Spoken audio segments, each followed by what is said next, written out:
ಚರ್ಚೆಗೆ ಕಾರಣವಾಯಿತು Trump Munir connection. ಆ ವ್ಯವಹಾರದಲ್ಲಿ ಹುಬ್ಬೇರಿಸುತ್ತೆ ಪಾಕ್ ಸೇನಾ ಮುಖ್ಯಸ್ಥನ ಪಾತ್ರ. ಪಾಕಿಸ್ತಾನವನ್ನ ಯಾವ ರಾಜಧಾನಿ ಮಾಡಬೇಕಂತ ಪ್ಲಾನ್ ಇತ್ತು. ಜಾಗತಿಕ ಮಟ್ಟದಲ್ಲಿ ಸದ್ದು ಮಾಡ್ತಿದೆ ಇಬ್ಬರ ನಡುವಿನ ಡೀಲ್. ಭಾರತ ಪಾಕ್ ನಡುವಿನ ಸಂಘರ್ಷದಲ್ಲಿ ಬೇಳೆ ಬೇಯಿಸಿಕೊಂಡ್ರ ಅಧ್ಯಕ್ಷ. ಭಾರತ ಹಾಗೂ ಪಾಕಿಸ್ತಾನದ ನಡುವಿನ ಕದನ ವಿರಾಮದ ಕ್ರೆಡಿಟ್ ಪಡೆಯಲು ಹಪಹಪಿಸುತ್ತಿರುವ ಅಮೆರಿಕದ ಅಧ್ಯಕ್ಷ ಡೊನಾಲ್ಡ್ ಟ್ರಂಪ್ ಹಾಗೂ ಪಾಕಿಸ್ತಾನದ ಸೇನಾ ಮುಖ್ಯಸ್ಥ ಜನರಲ್ ಅಸಿಂ ಮುನೀರ್ಗೆ ಸಂಬಂಧಿಸಿದ ಸಾಕಷ್ಟು ಸ್ಫೋಟಕ ಮಾಹಿತಿಗಳು ಹೊರಬಿದ್ದಿದೆ. ಈ ಇಬ್ಬರ ನಡುವೆ ಕ್ರಿಪ್ಟೋ ಕರೆನ್ಸಿ ಸಂಬಂಧ ರಹಸ್ಯ ಒಪ್ಪಂದ ನಡೆದಿರುವ ಕುರಿತು ವಿಚಾರ ಬೆಳಕಿಗೆ ಬಂದಿದ್ದು, ಇದು ಅಂತಾರಾಷ್ಟ್ರೀಯ ಮಟ್ಟದಲ್ಲಿ ತೀವ್ರ ಚರ್ಚೆಗೆ ಕಾರಣವಾಗಿದೆ. 60% ಟ್ರಂಪ್ ಕುಟುಂಬದ ಷೇರುಗಳು. ಇನ್ನು ವಿವಾದದ ಕೇಂದ್ರಬಿಂದು ಆಗಿರುವ American company world liberty financial, ಇದು ಬ್ಲಾಕ್ ಚೈನ್ ಮತ್ತು ಕ್ರಿಪ್ಟೋ ಕರೆನ್ಸಿ ಹೂಡಿಕೆಯಲ್ಲಿ ಖ್ಯಾತಿ ಹೊಂದಿರುವ ಫಿನ್ಟೆಕ್ ಸಂಸ್ಥೆಯಾಗಿದೆ. ಅಲ್ಲದೆ ಇದು ಡೊನಾಲ್ಡ್ ಟ್ರಂಪ್ ಅವರ ಕುಟುಂಬದೊಂದಿಗೆ ಹತ್ತಿರದ ಸಂಪರ್ಕವನ್ನ ಹೊಂದಿದೆ. ಟ್ರಂಪ್ ಅವರ ಪುತ್ರರಾದ ಎರಿಕ್ ಮತ್ತು ಡೊನಾಲ್ಡ್ ಜೂನಿಯರ್ ಮತ್ತು ಅಳಿಯ ಜೇರೆಡ್ ಕುಶ್ನರ್ ಒಟ್ಟಾರೆಯಾಗಿ ಇದರಲ್ಲಿ 60% ಷೇರುಗಳನ್ನ ಹೊಂದಿದ್ದಾರೆ ಎಂದು ಆಂಗ್ಲ ಮಾಧ್ಯಮಗಳು ವರದಿ ಮಾಡಿದೆ. ಕ್ರಿಪ್ಟೋ ರಾಜಧಾನಿಯಾಗಿ ಪರಿವರ್ತಿಸುವ ಕೌನ್ಸಿಲ್ ಘೋಷಿಸಿಕೊಂಡಿತ್ತು. ಕಳೆದ ಏಪ್ರಿಲ್ನಲ್ಲಿ ವರ್ಲ್ಡ್ ಲಿಬರ್ಟಿ ಫೈನಾನ್ಷಿಯಲ್ ಪಾಕಿಸ್ತಾನದ ಕ್ರಿಪ್ಟೋ ಕೌನ್ಸಿಲ್ನೊಂದಿಗೆ ಲೆಟರ್ ಆಫ್ ಇಂಟೆಂಟ್ಗೆ ಅಂದರೆ ರಹಸ್ಯ ಒಪ್ಪಂದಕ್ಕೆ ಸಹಿ ಹಾಕಿದೆ. ವರದಿಗಳ ಪ್ರಕಾರ ಇದು ರಚನೆಯಾದ ಕೆಲವೇ ದಿನಗಳಲ್ಲಿ ಕೌನ್ಸಿಲ್ ಬೈನಾನ್ಸ್ ಸಂಸ್ಥಾಪಕ ಚಾಂಗ್ ಪೆಂಗ್ ಚಾವೋ ಅವರನ್ನ ಸಲಹೆಗಾರರನ್ನಾಗಿ ನೇಮಿಸಿತ್ತು. ವಿಶ್ವದ ಅತಿ ದೊಡ್ಡ ಕ್ರಿಪ್ಟೋ ವಿನಿಮಯ ಕೇಂದ್ರವಾಗಿ ಬೈನಾನ್ಸ್ನ ಸ್ಥಾನಮಾನವನ್ನ ನೀಡಬೇಕು ಅಂದಾಗ ಮಾತ್ರ ವಿಶ್ವಾಸಾರ್ಹತೆಯನ್ನ ಪಡೆಯಲು ಸಾಧ್ಯವೆಂದು ಹೇಳಲಾಗಿತ್ತು.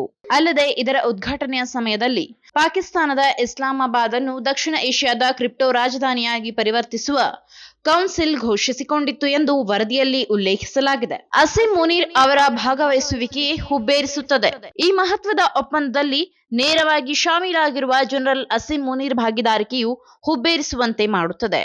ಟ್ರಂಪ್ ಅವರ ದೀರ್ಘಕಾಲದ ವ್ಯವಹಾರ ಸಹವರ್ತಿ ಮತ್ತು ಪ್ರಸ್ತುತ ಮಧ್ಯಪ್ರಾಚ್ಯಕ್ಕೆ ಅಮೆರಿಕದ ವಿಶೇಷ ರಾಯಭಾರಿ ಸ್ಟೀವ್ ವಿಟ್ಕಾಫ್ ಅವರ ಪುತ್ರ, ಕಂಪನಿಯ ಸಂಸ್ಥಾಪಕ ಜಕಾರಿ ವಿಟ್ಕಾಫ್ ನೇತೃತ್ವದ ಅಮೆರಿಕದ ಉನ್ನತ ಮಟ್ಟದ ನಿಯೋಗವು ಸಹಿ ಹಾಕಲು ಇಸ್ಲಾಮಾಬಾದ್ಗೆ ತೆರಳಿತ್ತು. ವರದಿಗಳ ಪ್ರಕಾರ ಜನರಲ್ ಮುನೀರ್ ವೈಯಕ್ತಿಕವಾಗಿ ಈ ತಂಡವನ್ನ ಸ್ವಾಗತಿಸಿದ್ದರು. ಅಲ್ಲದೆ ಖುದ್ದು ಪಾಕಿಸ್ತಾನದ ಪ್ರಧಾನಿ ಶಹಬಾಜ್ ಷರೀಫ್ ಮತ್ತು ಮುನೀರ್ ಅವರೊಂದಿಗೆ ರಹಸ್ಯ ಸಭೆಯೂ ನಡೆದಿತ್ತು. ಈ ಸಭೆಯಲ್ಲಿಯೇ ಆ ಒಪ್ಪಂದಕ್ಕೆ ಅಂತಿಮ ಮುದ್ರೆ ಬಿದ್ದಿತ್ತು ಎಂದು ತಿಳಿದು ಬಂದಿದೆ. ಅಂತಾರಾಷ್ಟ್ರೀಯ ಗಮನ ಸೆಳೆದ ಒಪ್ಪಂದ. ಇನ್ನು ಈ ಒಪ್ಪಂದವು ಪಾಕಿಸ್ತಾನದ ಆರ್ಥಿಕ ಸಂಸ್ಥೆಗಳಾದ್ಯಂತ ಬ್ಲಾಕ್ ಚೈನ್ ತಂತ್ರಜ್ಞಾನವನ್ನ ಸಂಯೋಜಿಸಲು ಅನುಮತಿಸುತ್ತದೆ. ಇದು ಆಸ್ತಿಗಳ ಟೋಕನೀಕರಣ, ವಿವಿಧ ರೀತಿಯ ಸ್ಟೇಬಲ್ ಕಾಯಿನ್ಗಳ ಅಭಿವೃದ್ಧಿ ಮತ್ತು ವಿಕೇಂದ್ರೀಕೃತ ಫೈನಾನ್ಸ್ಗಳಿಗಾಗಿ ಪೈಲಟ್ ಯೋಜನೆಗಳಿಗೆ ನಿಯಂತ್ರಕ ಸ್ಯಾಂಡ್ ಬಾಕ್ಸ್ಗಳನ್ನ ಒದಗಿಸುತ್ತದೆ. ಈ ಒಪ್ಪಂದದ ಗುರಿಯು ಪಾಕಿಸ್ತಾನದಲ್ಲಿ ಆರ್ಥಿಕ ಹೆಚ್ಚಳ ಮತ್ತು ಡಿಜಿಟಲ್ ರೂಪಾಂತರಗಳನ್ನು ಉತ್ತೇಜಿಸುವುದಾಗಿದೆ ಎಂದು ಪಾಕಿಸ್ತಾನ ಕ್ರಿಪ್ಟೋ ಕೌನ್ಸಿಲ್ ಮತ್ತು ವರ್ಲ್ಡ್ ಲಿಬರ್ಟಿ ಫೈನಾನ್ಷಿಯಲ್ ಬಿಡುಗಡೆ ಮಾಡಿದ ಹೇಳಿಕೆಯಲ್ಲಿ ಹೇಳಿದೆ. ಪ್ರಮುಖವಾಗಿ ಪಹಲ್ಗಾಮ್ ಭಯೋತ್ಪಾದಕ ದಾಳಿಯ ನಂತರ ಈ ಒಪ್ಪಂದದ ಮೇಲೆ ಜಾಗತಿಕವಾಗಿ ತೀವ್ರ ಗಮನ ಕೇಂದ್ರೀಕರಿಸಲಾಗಿದೆ.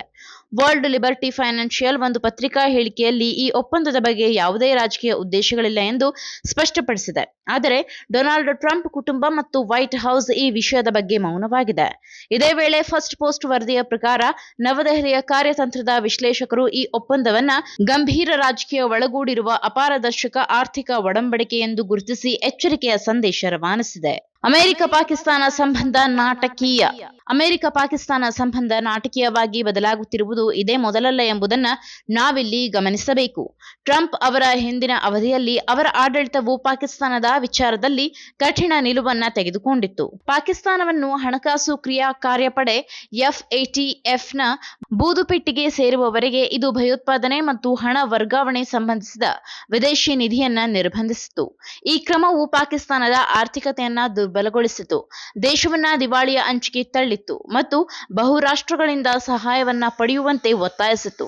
ಹೀಗಾಗಿ ಈ ಎರಡು ದೇಶಗಳ ನಡುವಿನ ಸಂಬಂಧದ ವಿಚಾರದಲ್ಲಿ ಅಷ್ಟೊಂದು ನಂಬಿಕೆಯನ್ನ ತೋರುವುದಕ್ಕೆ ಮುಂದಾಗುವುದಿಲ್ಲ ಎನ್ನುವುದು ಕೂಡ ಸತ್ಯವಾಗಿದೆ. ನಾನು 86 kg ಇದ್ದವಳು 71 kg ಬಂದಿದ್ದೇನೆ. ವಯಸ್ಸಾದ್ಮೇಲೆ ಸ್ಮಾರ್ಟ್ ಆಗಿ ಕಾಣ್ತೀರಾ ಅಂದ್ರೆ ಜಿನ್ನಿ. 126 kg ವೇಟ್ ಇದ್ದು ನಾವು ಈಗ 114 kg ಲೆಕ್ಕ ಬಂದಿದ್ದೀವಿ. ಯಾವುದೇ ಸೈಡ್ ಎಫೆಕ್ಟ್ ಆಗಿಲ್ಲ. 84ರಿಂದ 50 kg ಬಂದೆ. ಆಮೇಲೆ ಸಣ್ಣಗೆ ಫಿಟ್ ಆಗಿದ್ದೀನಿ. ಅದಕ್ಕೆ ನಾನು ಯೂಸ್ ಮಾಡ್ತಾ ಇರೋದು ಜೀನಿ ಸ್ಲಿಮ್.